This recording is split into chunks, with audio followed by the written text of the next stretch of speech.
Nick Fisher says, I remember you once mentioning an idea you'd had for a series of young Gaunt books. Have you developed that idea further since then?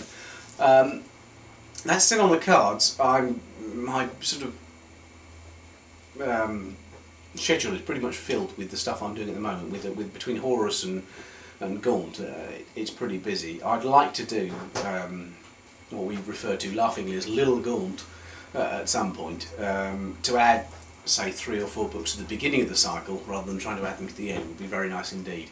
At some point that'll happen. Chris Roberts says, who'd walk out of the ring and who would have to be carried, Niall or McVenna? That's pretty good.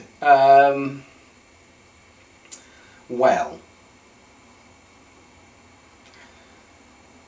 the honest answer to that question, Chris, is it's depending on whose series it was. If it was a Ravenel book, Niall would win. If it was a Gaunt book, McVenna would win. But that's neither here nor there. In terms of their actual aptitude to taking each other down, my money would actually be on McVenna. Niall would probably hurt him very, very badly, but McVenna would win. Although, I think probably what would happen is they'd have this terrible, terrible clash. It would last about 30 seconds. McVenna would kill Niall, but just before he died, Niall would do something to McVenna that crippled him for life. So McVenna would walk away, and then not be able to walk anymore. I don't know. Very tough. I have a huge soft spot for McVenna because he's the James Coburn of the of Gaunt's Ghosts. He's James Coburn in the Magnificent Seven. That's what I always think of, and he's got that kind of Robin Hood thing going on where he's on Geryon and he's this mysterious, smoky, distant, misty figure, and he's fantastic. And he's probably the hardest character I've ever written because everybody just universally agrees McVenna would take anybody in a straight fight. Harlan Niall, I identify with enormously. He's partly Stone Cold Steve Austin, and he's partly me. You know, he's this shaven-headed idiot who gets into terrible situations, and I identify with that enormously. And I think he's a properly good heroic character, and he's very tough. But I guess up against McVenna, it would get very messy indeed.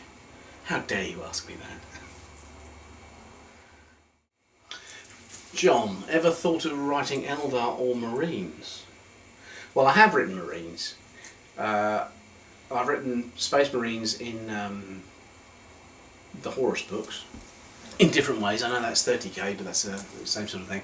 And Iron Snakes, I've written a book about Marines. It took me a long time to get a handle on Space Marines because I didn't feel very confident about it. Now I am, and I'm actually investigating how I'm going to exploit that in the next couple of years. I feel that one of my novel slots at some point is going to be filled with a Marine novel, and I don't know if it's going to be a sequel to Iron Snakes because people are crying out for that, and Iron Snakes has been so much more successful than I thought it was going to be, or whether in fact I should go one stage further and go, if I'm going to write a Marines novel, Space Marines novel, should I grasp hold of the IP more firmly and say, right, it's going to be a Dark Angels novel or something like that, and actually sort of do one of the key core Space Marine chapters. Eldar, I like Eldar. Eldar have crept into my stories. I suppose most significantly in Legion, the Horus Heresy book. I don't know whether I could sustain. Like I said, I like the Eldar very much. What I was going to say was, I don't know whether I could sustain writing a novel about the Eldar. I don't know whether I would want to do that. I find them intriguing. I find them intriguing as sort of standoff characters that influence the story rather than being core characters. I'd have to think very hard about what I wanted to say and establish with the Eldar. Of all the alien races, they're probably the most likely one that I would write, let's face it.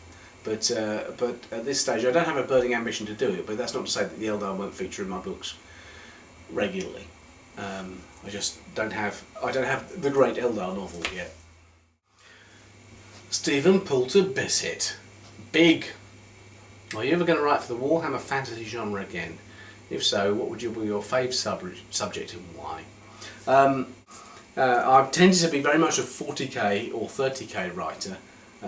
Very much science fiction rather than Warhammer. Not to say I don't like Warhammer. I've written a number of Warhammer novels, chief of which I think would be Rise of the Dead, which I'm very, very proud of, one of my personally favourite books. Graham McNeil and others are the Warhammer guys. They write 40k as well, but they're also known for Warhammer. I'm very much 40k. I would love to, and there are plans afoot at some point to let me have a go at it. I just for a change of pace and for the feel of doing something different, I would very much like to write Warhammer. I'd like to write the Warhammer equivalent of Titanicus. That's what I'd really like to do. A story of a big battle or a campaign where there are all sorts of people involved, and we've got a city-state, and we've got enemies, and we've got friends, and we've got foes, and we've got allies, and all sorts of stuff. But the story, like in Titanicus, is spread amongst all sorts of different people at different levels of society and authority and class and importance, and follow all of them through, from the lowliest beggar to the hindmost born lord, and see what happens in the course of the story and where things go. I'd love to do that. I'd love to call it Empire, but I think Graham's stolen that, so it'd have to be called something else. But yes, I'd like to do that very much. And just to write heroic fantasy with swords and polearms and bows rather than las guns and melters will be nice for a change. All right, Big? I suppose the question I get asked more than any other still is, why did you kill Bragge?